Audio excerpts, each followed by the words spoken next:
Vamos a llevar este primer tema. Es un tema bastante sencillo, yo lo veo, porque es generalidades. Entonces, pero de este tema van a dar examen presencial, ¿ya? El examen lo van a dar la siguiente semana, puesto que hoy no, porque recién es un tema nuevo que están viendo, ¿ya?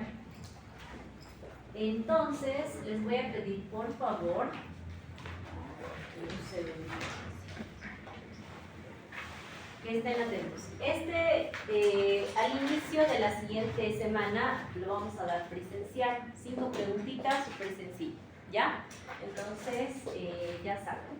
Bioestadística. Vamos a hablar un poquito específicamente de qué trata. Cuando hablamos de esta área, básicamente es un área que describe la ciencia y el arte que nos ayuda a recolectar el tema de procesar datos, codificarlos y convertirlos en información para la toma de decisiones. ¿Por qué estudiamos bioestadística? Básicamente para recolectar y procesar datos. ¿Ok? Este es un área importante en odontología, porque dentro de esta área nos va a servir tanto como herramienta y nos va a servir tanto como ciencia. Si es que la manejamos como herramienta, si es que ustedes la manejan como herramienta, si es que ustedes la manejan como ciencia, como herramienta tengo información que es valiosa, como productos de recolección de datos, tengo básicamente como herramienta estos datos que van a estar ordenados y sistematizados, y a su vez estos van a representarse por tablas y gráficas. Ahora, si la manejamos como ciencia, esta brinda características de información. Si yo quiero saber en este caso las personas o la frecuencia de la edad, saber el sexo, esta básicamente me va a ayudar, ¿ya? Entonces, para esta parte tenemos que tomar en cuenta muy bien los objetivos. ¿Cuáles son los objetivos de bioestadística? Tengo 4 objetivos. Generalmente, nuevamente les digo, esto es pregunta de examen, ¿no? Para que, no sé, lo anoten. Uno de los objetivos principales es recopilar datos. Posteriormente, organizar los datos. También tenemos el procesamiento de datos y la obtención de información. Esta nos ayuda ya más adelante para generalizar. Si se dan cuenta, metodología de investigación y bioestadística siempre va a ir de manera distribuida y ordenada, ¿ya? Generalmente es un área que va a estar ordenada. Por ejemplo, no puedo generalizar información si no proceso los datos, si no tengo los datos, ¿no? Entonces eso tienen que tomar muy en cuenta. Siguiente, voy a pasar al siguiente. De todas maneras, mis diapos están en la plataforma, ¿ya? La estadística se divide en muchas áreas. De hecho, la estadística es más de una ciencia pura, es decir, matemáticas. No es tanto del área de la salud, pero ¿en qué influye en el área de la salud? En el área de la salud tengo la estadística inferencial y la estadística descriptiva. ¿Cuál es esta diferencia? ¿Cómo se manejan estos dos? La estadística inferencial es básicamente esta información que se genera. Es una información que se trabaja con una muestra y se crea dicha información. La información generalmente vuelve a la población y esto se denomina inferencia, porque haces un intercambio básicamente de datos con la población. Esta estadística que están viendo es generalmente la que no se utiliza tanto en el área de bioestadística. La que manejamos más, y ustedes van a manejar más, es la estadística descriptiva, esta. ¿Por qué? Porque esta tiene características de datos previamente procesados, y estas nos dan las famosas tablas. Si ustedes ven tablas, si ustedes ven tortas, si ven un gráfico lineal, asócienlo que es una estadística descriptiva. Esta estadística descriptiva no realiza una acción como tal, eso quiere decir que no va a actuar en el ser vivo como tal. Va a ser más que todo un estudio netamente descriptivo. Agarro la información y la voy a describir, nada más. Hay otra estadística que no está aquí que se llama estadística experimental. Esa estadística experimental es un tipo de estadística mucho más de intervención. Por ejemplo, cuando alguien quiere realizar una fluorosis a una población, no va a ser netamente descriptiva, va a ser descriptiva y experimental. Hay otros tipos de estadística que podemos ver cuando ustedes hagan investigación, que es también la observacional. La observacional es la que entra en todo, porque en todo van a realizar observación, ¿no? Y hay estudios bien específicos para observar. Algo que es importante conocer en estadística es el tema del redondeo, ¿ya?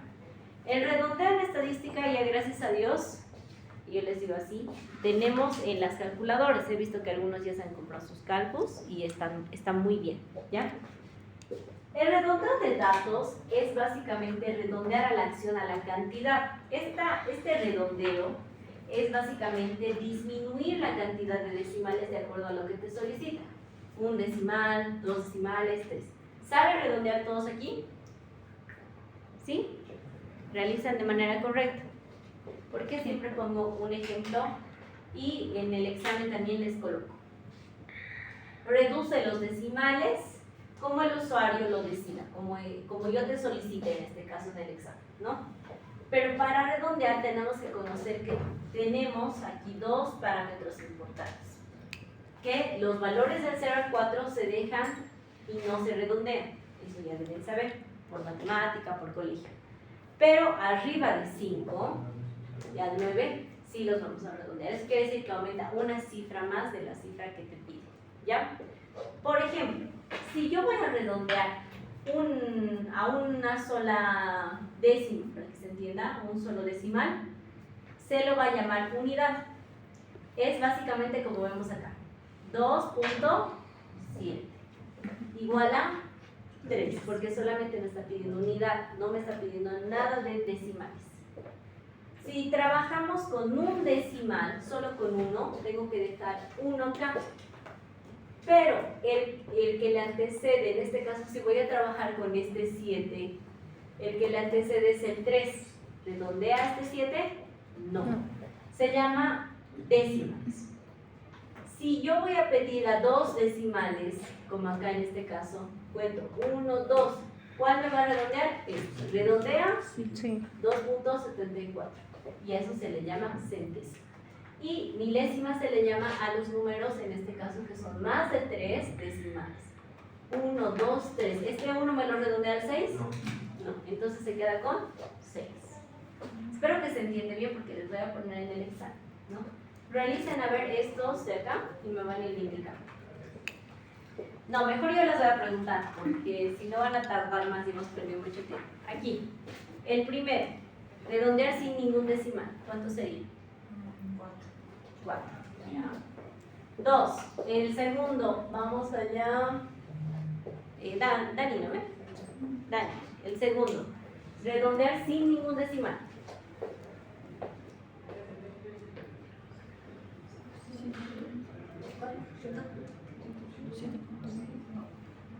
Este es el ejercicio.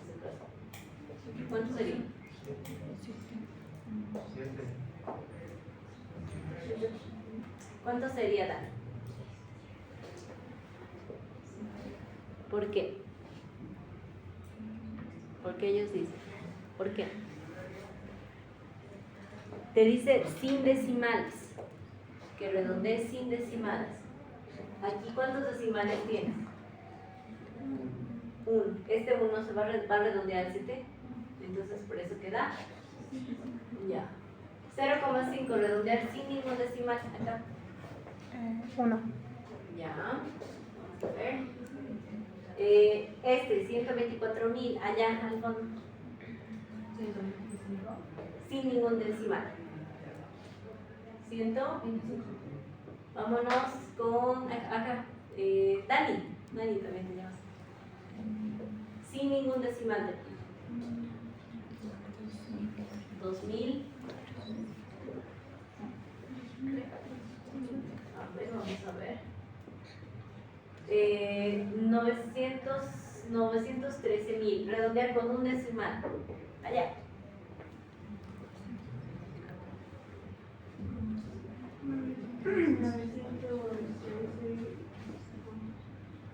Punto. Punto. ¿Cero? Sí, 0. Ya, a ver, vamos a ver. Allá.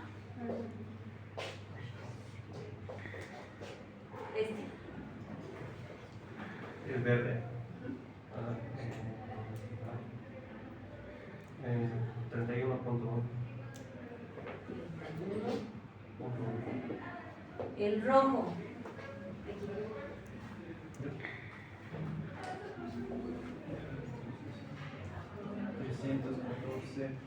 No, es 300. Ya. Redondear con dos decimales. 314.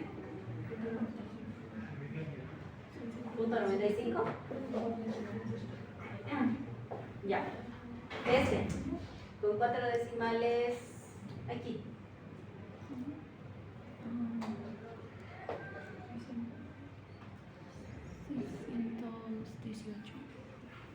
Con 4 decimales. 618. Punto.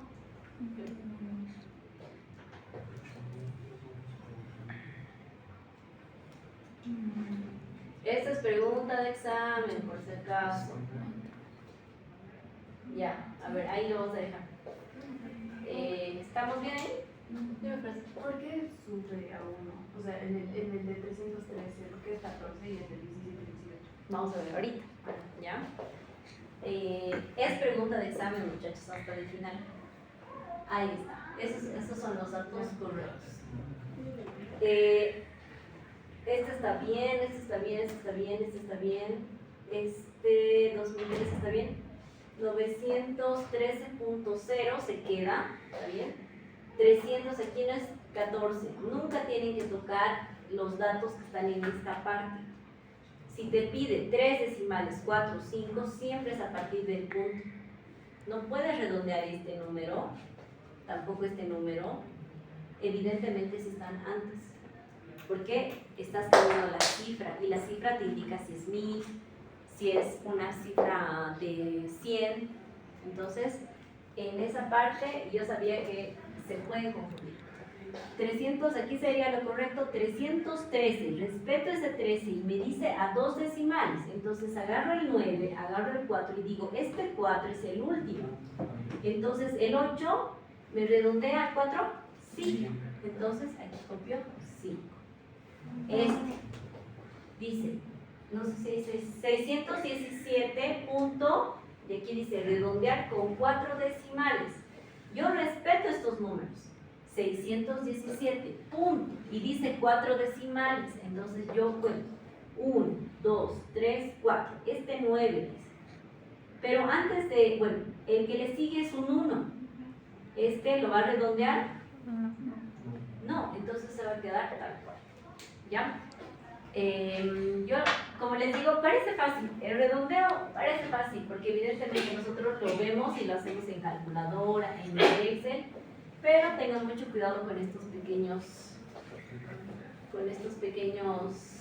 números que parecen, ¿no? Así sencillito, así, pero aunque no crean, esto vale 1 punto, 2 puntos envío en un examen, ¿no? Entonces tienen que repasar redondeo. Otra manera de que repasen, pónganse ustedes cifras, hagan a la manera que ustedes quieran hacerlo y al final corroboren con su calculadora. La calculadora les va a ayudar mucho, ¿ya? ¿Qué más? Si ustedes van a usar Excel, que es este programa que ya conocen, el redondeo muchas veces les va a salir cifras grandes. En Excel te da la opción. No se nota acá, pero tiene una bandejita acá donde dice 000 más 000 menos. Esto te indica que tienes que aumentar decimales o que tienes que rebajar. ¿Yo lo puedo hacer? Sí, ustedes ponen cifras y si obviamente no tienen decimales, Excel te aumenta decimales de acuerdo al número que estés haciendo. Por ejemplo, si estoy usando un número de 12.5, te lo va a volver un número periódico si le pides 5 decimales. 12.55555. ¿Se entiende? Eso lo hace automáticamente el Excel. Hay una manera de hacerlo. ¿Y por qué nos está enseñando esto, doctor? Porque van a hacer tablas de frecuencia. Y en las tablas de frecuencia les va a salir así. Así les va a salir. Y yo les voy a decir, no trabajen con esto, con estos datos. Trabajen con un solo decimal. Y ahí tienen que suprimir. ¿Ya? Entonces, anótense. Yo solo les voy a decir, suprimen en este caso los decimales y ustedes tienen que eliminar esos decimales. Siguiente, hablamos de población. Población básicamente es el conjunto de elementos. En población básicamente es lo que integra la totalidad y el conjunto de todos los elementos potenciales. Cuando hablamos de una población en general, eso quiero que entiendan, vamos a hablar de no solamente de personas, puede ser de objetos, puede ser de objetos concretos, puede ser de abstractos también, pero tiene que ser conjunto, tiene que ser un conjunto, ¿ya? Generalmente la población la encontramos en instituciones, en organizaciones, en servicios, en factores, en universidad, como por ejemplo acá, etc. ¿Ya? Ejemplo, si quiero realizar una auditoría financiera de una gestión, a todos los egresos e ingresos institucionales que constituye la población de, en este caso, esa institución, para su estudio y su análisis, yo puedo tomar en cuenta toda la población como tal. Si yo quiero tomar en cambio a un grupo determinado de esta población, entonces voy a realizar algo que se llama la muestra. Esa muestra es básicamente un grupo de todo ese conjunto de población que tiene las mismas características. Por ejemplo, aquí, ¿cuál sería la población acá en la Unifrance? Los estudiantes. ¿Qué estudiantes? De todas las carreras. ¿Y qué sería la muestra?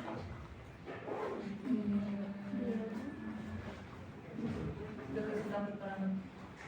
Una muestra, si te pido una muestra de la población de los estudiantes de la Unifrance, ¿qué sería una muestra? ¿Y un resultado? La muestra es un grupo más pequeño. ¿Qué sería? Por carrera. Por carreras, un semestre de tal carrera. Es específico eso. O sea, algo más pequeño. Claro. Ustedes, por ejemplo, ¿qué comparten? ¿Qué tienen en común? Todos pertenecemos al segundo semestre. ¿No ven? Porque obviamente sí hay algún irregular aquí, pero está dentro del segundo semestre. ¿Ya? A eso se refiere. Cuando hablamos de muestra, generalmente nosotros lo decidimos. Hay muestra no aleatoria, la probabilística, la no probabilística, pero generalmente utilizamos la aleatoria. ¿Ya? Hay dos tipos de poblaciones, la finita y la infinita. Su nombre lo dice y todo. La finita es un grupo más reducido de personas si la cantidad de objetos denominados elementos son considerados en el diseño metodológico, se puede medir y alcanzar esta población. Por ejemplo, aquí la población finita, puedo decir que voy a ver a una población en este caso, de obreros de una empresa. Que yo puedo saber cuántos obreros son. 70 obreros. ¿Los puedo medir? Sí. ¿Los puedo cualificar? Sí. Entonces es una población finita. Pero ¿qué pasa en la población infinita? Infinita es cuando la cantidad de los elementos se conforma a la investigación y es tan grande que no puede determinarse. ¿Cuál podría ser ahí? Entra básicamente estudios de mercados laborales. Por ejemplo, un estudio donde hemos tenido una población infinita, aparentemente es el censo, porque obviamente es una población, todo el tiempo, ahorita debe estar naciendo alguien, ¿no? Entonces hay un determinado momento, entonces tenemos que conocer esas partes, ¿ya? Es finita. ¿Sobre qué recolecto datos? En este caso puedo recolectar datos de personas, animales, seres vivos, objetos, in vitro, in vivo, pueden ser de diferente índole para hacer la investigación. ¿Ok? ¿Cómo se delimita una población? Básicamente es lo que les estoy hablando de la muestra. Si tu población es muy grande y si ustedes quieren hacer estudios, me van a colocar, obviamente, no me van a colocar, si quieren hacer, digamos, un estudio de caries, es un ejemplo, a todos los niños de 12 años. O sea, serían muchos niños y de la ciudad de La Paz, bastantes niños. Así lo encierren en la ciudad de La Paz, tendrían que buscar a todos los niños de 12 años. Pero si me hacen un estudio con una muestra mucho más específica, tendría que ser a los niños de 12 años que radiquen en la zona Miraflores. Más pequeño, más reducido, más específico. ¿Ya? De esa manera puedo reducir la población. El muestreo. Ese es ese subgrupo que les mencionaba, que va a tener una muestra representativa. Es un conjunto de algo en común. Generalmente lo utilizamos todo el tiempo. Siempre se utiliza muestra, ¿no? En un trabajo de investigación es lo más importante. ¿Cómo seleccionar la muestra? Hay, como les decía, muestras probabilísticas y no probabilísticas. ¿Cuál es la diferencia? En las probabilísticas es como que hay más probabilidad de que yo escoja esa población. Hay más posibilidad específicamente porque yo puedo calcular el tamaño de la muestra. Por ejemplo, el primer semestre de odontología. Es más probable que yo sepa cuántos van a ser y es más representativa porque es parte de la población de la carrera de odontología. Seleccionar a todos los que yo sepa que son posibles elegidos. ¿Por qué estoy tomando en cuenta primer semestre? Porque siempre para el primer semestre todos vienen, su primer día de clases, todos quieren estar en el primer semestre, quieren cursar las materias, es su primera experiencia, entonces hay más probabilidad. Las muestras no probabilísticas, esas no dependen de la probabilidad, su nombre lo dice. Estas están relacionadas con las causas de la investigación, una enfermedad, por ejemplo, o los propósitos del investigador. En este caso, ustedes van a ver si su muestra es probabilística o no probabilística. ¿Cuál sería su muestra en su trabajo? Porque no van a ser en personas. ¿Cuál sería su muestra? ¿Cuál sería su población? Las historias. Ojo que están haciendo una revisión bibliográfica. ¿Ya? Y cuando hacen revisión bibliográfica tienen que tomar en cuenta que revisión bibliográfica es netamente revisar artículos. Como que yo tengo aquí 40 artículos o 80 artículos y de estos 80 tengo que extraer. Ahora, yo les pregunto, ¿todas las historias van a ser su muestra? Esa no sería la población, les pregunto.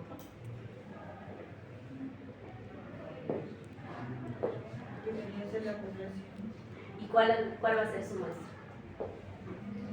Depende de los casos. Depende de los casos.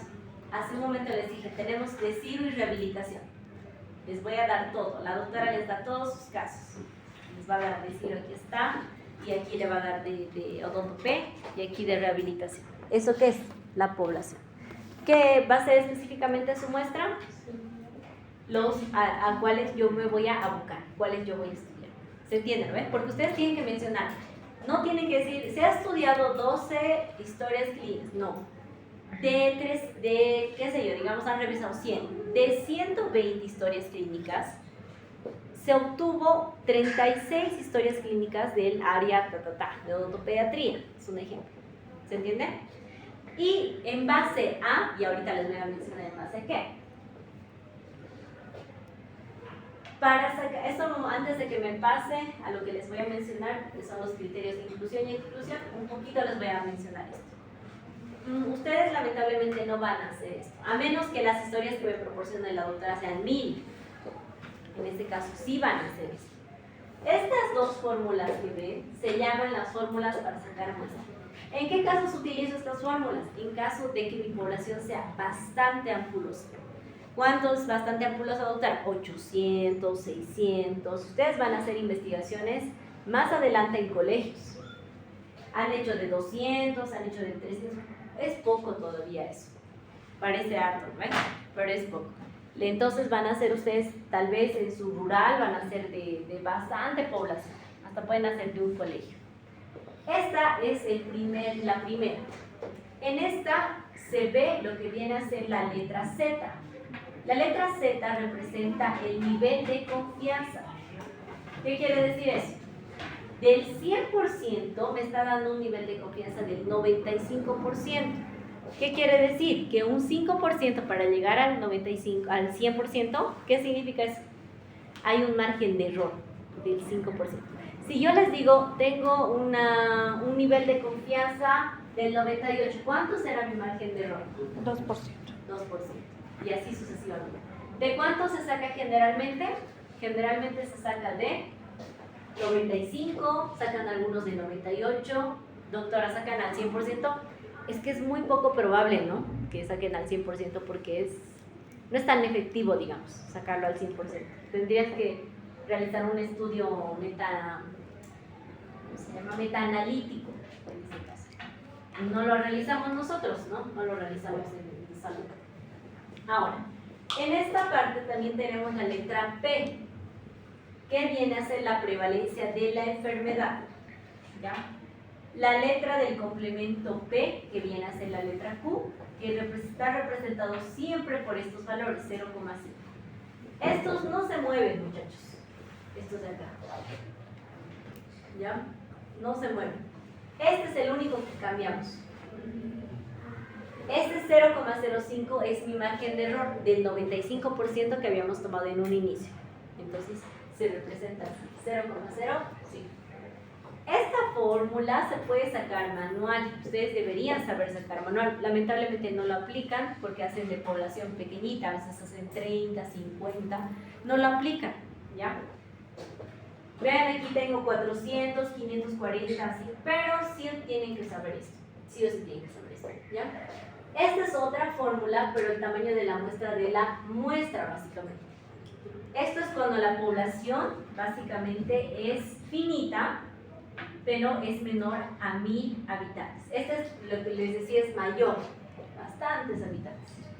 Y aquí vamos a tener igual, tamaño de la población, nivel de confianza, la P, la Q, la E, y esta precisión de margen de error yo lo puedo cambiar. Ahora, ustedes van a sacar esto más adelante, pero también yo les digo lo siguiente. Hay programas ahora, actualmente, que te lo sacan. Ya no es necesario estar haciendo la fórmula, etcétera. Una de las aplicaciones que yo les recomiendo que pueden usar se llama el OpenEpi. Ahorita les voy a mostrar, creo que lo puse acá.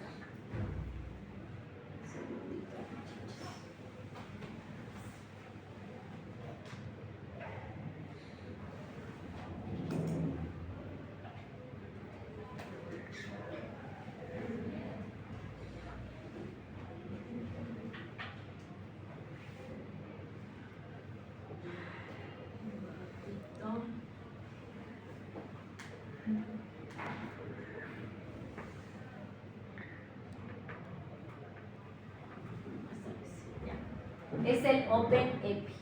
Les voy a mostrar en mi computadora al final. Este programa, tú colocas ahí básicamente el rango de tu población y colocas el margen de error y te sale la muestra. Por ejemplo, si yo pongo de 800 personas, un estimado que siempre te lo saca es a 364 personas de muestra con las que tienes que hacer el estudio. Te lo simplifica, ¿ya? Porque 800 es tu población, pero tú quieres saber cuánto es tu muestra, entonces te lo simplifica.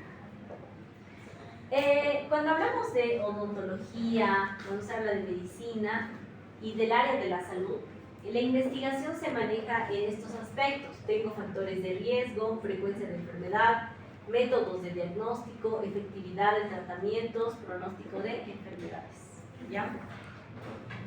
Vamos a ver. Cuando vemos en el diseño descriptivo, vamos a poder observar acá que tengo lo que viene a ser el famoso, lo que han debido escuchar muchas veces ustedes, que se llama prevalencia. ¿Qué significa prevalencia? Una prevalencia se calcula dividiendo el número de enfermos por el total de la población estudiada. De esta manera yo saco cuánto es mi prevalencia. Si yo tengo 100 enfermos, pero mi total de la población es 200, mi prevalencia es 0,5. Y aquí hay una tablita que ustedes lo pueden ver, que se van a tratar de guiar, donde están todos, la mitad, la cuarta parte y ninguno. En esta parte yo tengo N. N siempre va a venir representado por la población. P, la prevalencia y el porcentaje. ¿A qué se refiere esto? ¿Por qué nos estaban enseñando esto? Porque vamos a ver acá lo que vienen a ser los modelos causales. El primer modelo causal que están observando acá se denomina causalidad. Esta nos dice que es un modelo de estudio en el área de la salud cuando hablamos de una enfermedad. Por ejemplo, SARS-CoV y su efecto va a ser una enfermedad que va a ser el coronavirus, que ya hemos pasado, ¿ven? Aquí yo hablo directamente, hay una causa y hay una enfermedad como tal, un efecto de esa enfermedad. Listo, ya hice 2. El segundo modelo causal te dice la causa es múltiple, pero seguimos teniendo un agente. Por ejemplo, la caries. Entonces, ¿dónde está? Ahí está. La caries. ¿Por qué se produce la caries? ¿Alguien sabe? Es multifactorial. Puede ser en este caso la dieta, puede deberse a factores externos, puede deberse a factores genéticos, a muchos factores, ¿ya? La dieta, el tiempo, esos son de las triadas, eso lo van a llevar seguramente en biología. Si hay una causa múltiple, el efecto va a ser uno, ¿ya? Y el tercer modelo causal es básicamente viceversa con uno con otro. ¿Por qué? Aquí hay una causa única, como por ejemplo llega a ser lo que viene a ser el alcohol y el tabaco, acá. Y el efecto llega a ser múltiple, pero también estamos viendo que el alcohol y el tabaco puede desencadenar enfermedades como ser cirrosis hepática, como ser, qué sé yo, enfermedades respiratorias. Las causas llegan a ser múltiples. Entonces son 3 modelos que ustedes pueden manejar en sus historias para ver cuáles. Seguramente va a haber una enfermedad que se presente más. Puede ser que estén haciendo rehabilitación oral, o sea, de todas las clínicas, y todos los pacientes respondan que tienen bruxismo. Entonces hay que ver cuál es el modelo que están manejando, el primero, el segundo o el tercero. A su vez vamos a tener el tema de organización de datos. Estas organizaciones se van a dar de acuerdo a tablitas. Es como cuando les dicen fórmense por fila, todos por edades, o fórmense por tamaños. Exacto. La organización de datos en bioestadística es fundamental para hacer un trabajo de investigación. No puede haber un trabajo de investigación sin organizar los datos. Específicamente aquí yo ordeno, agrego los colores, como están viendo acá, y lo voy a ordenar en una columnita. Y listo.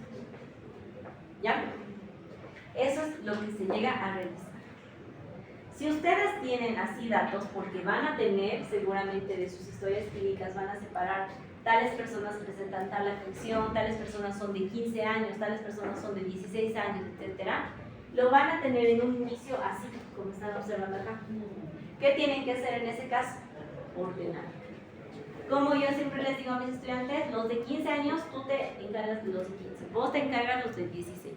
Y así sucesivamente, ¿ok? Hay que ordenarlos. Ahí están, ordenados todos los datos. Esto, por si acaso, en el Excel se puede hacer en esta parte, rápido te lo ordena. De ascendente, descendente, de mayor a menor, te lo ordena en un rato. Ya no tienes que estar jalando la información, te lo ordena de mayor a menor como tú deseas. Ahora sí, nos vamos a esta parte que es importante. ¿Qué es una variable? Para ustedes, ¿qué es una variable? Aparte de la definición que ustedes en una palabra.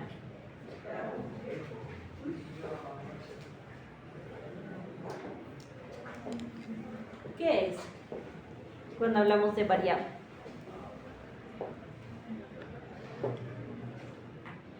Ahí dice es cualquier característica de la población. ¿A qué se referirá entonces? ¿Cómo? A una persona específicamente. Estas variables son atributos o características que se van a poder distinguir. Por ejemplo, aquí yo tengo variables que se pueden medir cualitativamente y cuantitativamente. ¿Ustedes han llevado los preuniversitarios? ¿No han llevado? ¿Sí? Ahí se habla, ¿no?, de estadística básica. Ahí tenemos dos tipos de variables. No me voy a ir mucho a explicarles ordinal, nominal, porque eso lo vamos a llevar muy aparte. Pero puedo tener una variable cualitativa. ¿Cuál sería una cualitativa? Algo que lo identifica. ¿Cómo? Algo que lo puede identificar. Ya, pero ¿cuál sería un ejemplo? Es cualitativa. ¿Qué es cualidad? A ver, ¿cómo te llamas tú? ¿Te conocen tus compañeros aquí? ¿La conocen a Jocelyn? Variables cualitativas en Jocelyn. Ya, callada, ya lo sé. ¿Ya? Pelo corto. Ya, pelo corto, ¿qué más? Sus pies. Había sabido bien, ¿no? Rocker, ya. ¿Son cosas que puedo medir? Les pregunto. No. Datos cuantitativos de... ¿Cómo se llama? Jocelyn. ¿Qué sería? Peso, edad, altura, porque aquí hay números, intervienen números. Esa es la diferencia entre estos dos, nada más. ¿Ya? No es tan complicado. Ahora, hay diferentes variables. Hay variables nominales, ordinales, discretas y continuas. Estas las vamos a llevar más adelante. ¿Ya? La variable independiente y la variable dependiente son dos que manejamos en trabajos de investigación. Independiente se refiere que, como su nombre lo dice, es independiente, afecta específicamente al comportamiento de otra variable, va a tener una afección, como por ejemplo si yo hablo de una variable de cepillado dental, va a afectar porque también estamos hablando de la pasta dental. Pero si es dependiente, en este caso el efecto se produce por estas, es como que dependen de estas. Entonces, ¿cuál sería mi variable aquí? Sería aliento fresco. ¿Ya van a entender un poquito mejor el cuarto, porque ustedes van a hacer solo artículo, no van a hacer monografía. Este que es variable interviniente no lo manejamos por si acaso.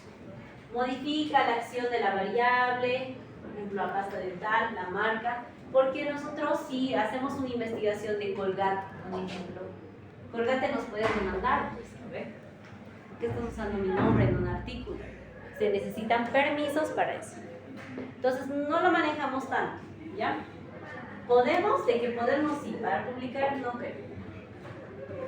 Y estas vienen a ser las diferencias de estas variables. Cuando hablamos de la nominal, de las cualitativas, acuérdense, vamos a hablar específicamente de cualidades, no se miden, ya tenemos claro eso.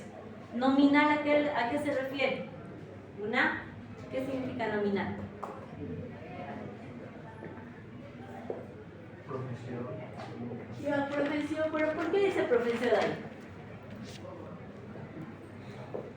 A ver, cuando viene alguien y a lo famoso, ¿no? Las nóminas de lista de los grupos. ¿Qué es nominal? Grupos como tal. Vamos a denominarlos, nominarlos básicamente, estos grupos. Los destacados. Ya, los destacados, muy bien. Profesiones, ¿por qué? Porque podemos categorizarlos por nómina de área de la salud, ingeniería, etc. A eso se refiere cualitativa, no se puede medir. Cualitativa ordinal te indica lo siguiente: son susceptibles a la ordenación. ¿Qué significa esto? Es una variable que sigue un orden, no te puedes saltar ese orden. Un ejemplo para que se entienda es el tema de los grados de los cadetes. ¿Cómo es eso de los cadetes? Pasan a sargento, teniente, ¿no ve? subteniente y van subiendo hasta capitán, no sé la verdad, mil disculpas de ese tema. Pero si de alguien aquí es su papá, entonces seguramente ha ido por orden, ¿ya? ¿Se puede medir eso? No. Entonces es variable cualitativa. Tengo las variables cuantitativas. En estas tengo dos, la discreta y la continua. Discreta es discreta, es como el número, así tajante. Es un número entero. Ustedes, por ejemplo, van a hacer cirugías, van a hacer interacciones. Y cuando les pidan sus historias clínicas, tienen que poner, se realizó 10 exodoncias, tal cual. No me pueden poner, se ha realizado 10 y medio. Le han dejado media raíz a alguien ahí, ¿no? No, ¿ya? Entonces tienen que ser ejemplos, números fijos, números exóticos. Y cuando hablamos de variables continuas, cuantitativas, es decir, de números, ¿qué manejamos ahí? Igual números, pero con decimales. Por ejemplo, aquí me han dicho de Jocelyn, peso, talla, porque Jocelyn, o por su talla, Jocelyn seguramente está... ¿Cuánto mides, Curso? ¿Talla? Entre 40 y 30, 40. Ah, no, talla de... Altura. Yo, 1,58 dice. ¿Es un número entero o es un número decimal? No se vayan a confundir, yo les pongo ejemplos en los exámenes y ahí se confunden, ¿ya? Continuo, acuérdense que es número continuo, periódico. 25 centímetros, 52, pero este 52 será 52 entero, no, va a ser 52.03, digamos, ¿no? Solo que aquí no está redondeado, ¿ya?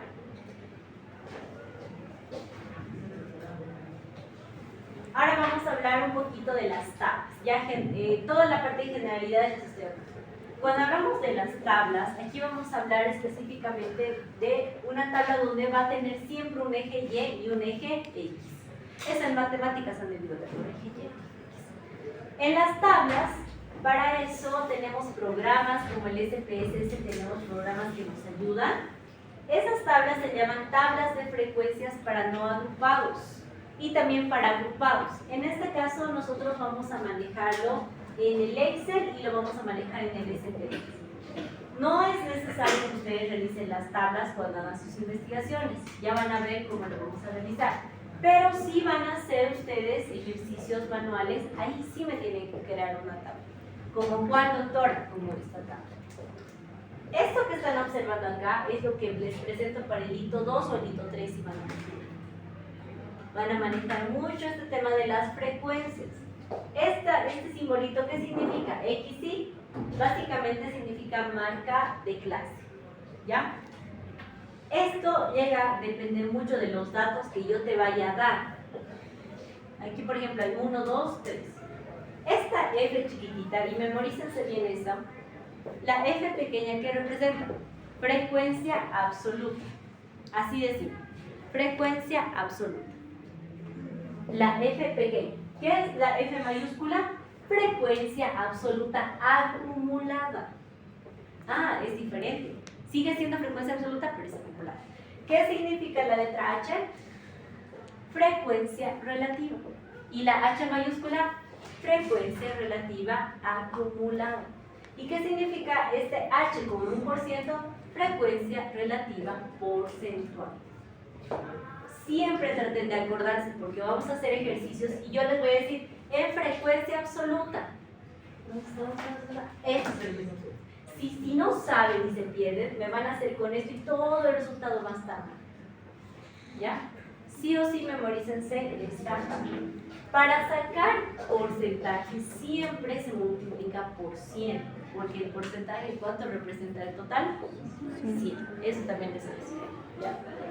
Entonces, en las tablas tenemos esa representación. Para elaborar datos de marca de clases, si yo quiero realizar datos, digamos en este caso, por ejemplo, digamos datos de esta marca, de esta tablita que está desordenada, yo la voy a ordenar. Eso es lo primero que les había dicho. La ordeno. 1, 2, 3, 4, 5, 6, 7. ¿Qué viene a ser la N chiquitita?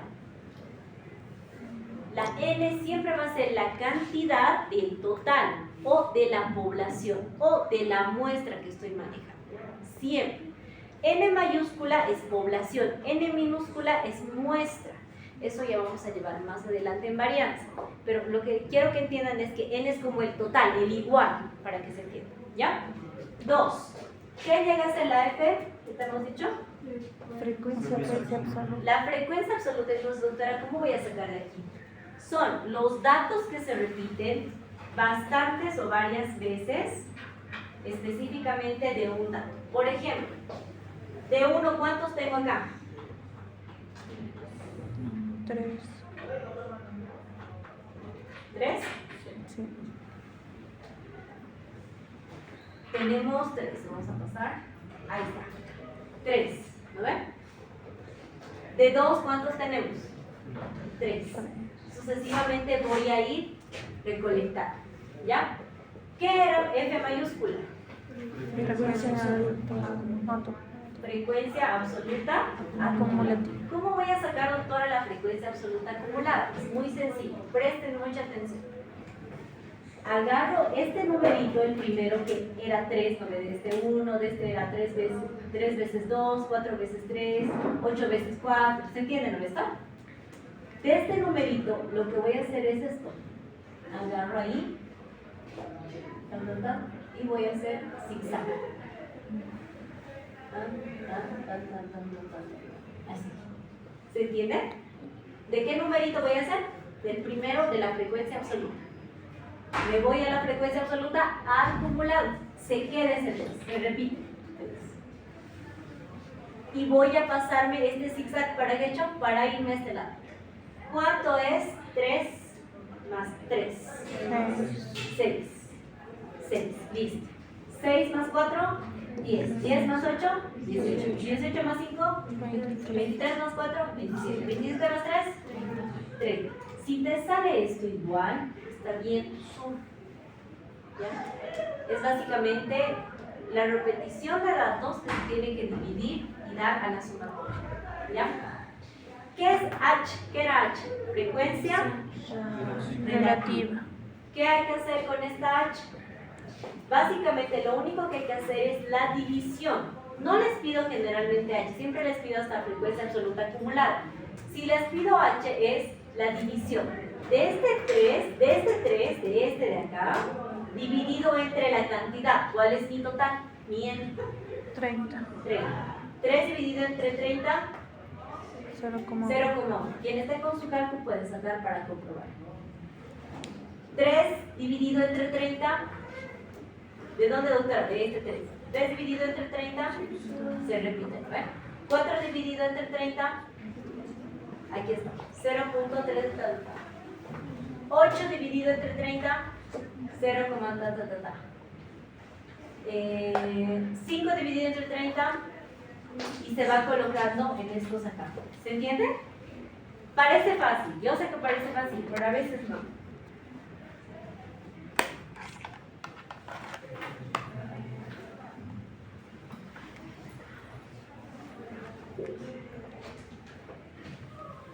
¿Ya?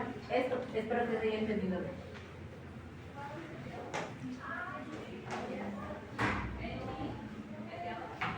Y para sacar en este caso ya, ¿qué era la H mayúscula? Frecuencia relativa acumulativa. Acumulada, lo único que voy a hacer es copiar el primero y sumar en zigzag. Lo mismo que la frecuencia absoluta acumulada. Te tiene que salir lo mismo. ¿Listo? No hay donde perderse. ¿Ya?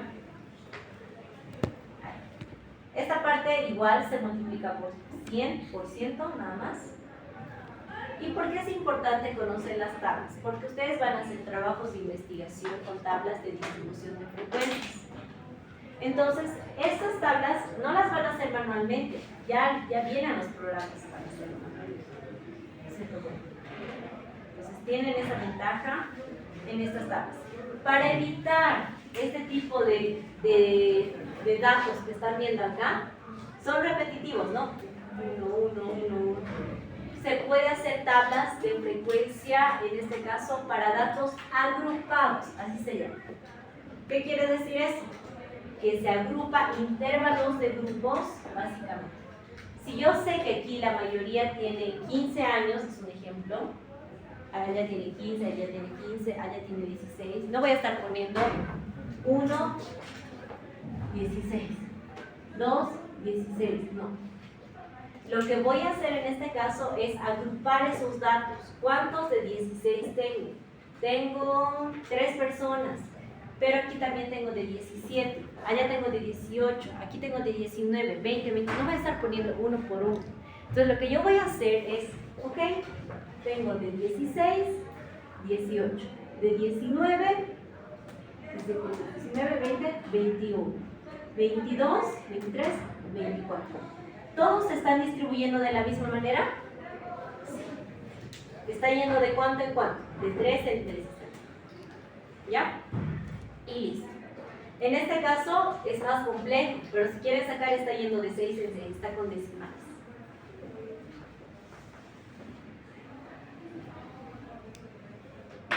Y de esa manera vamos a ir sacando. Esto, como les digo, lo vamos a avanzar.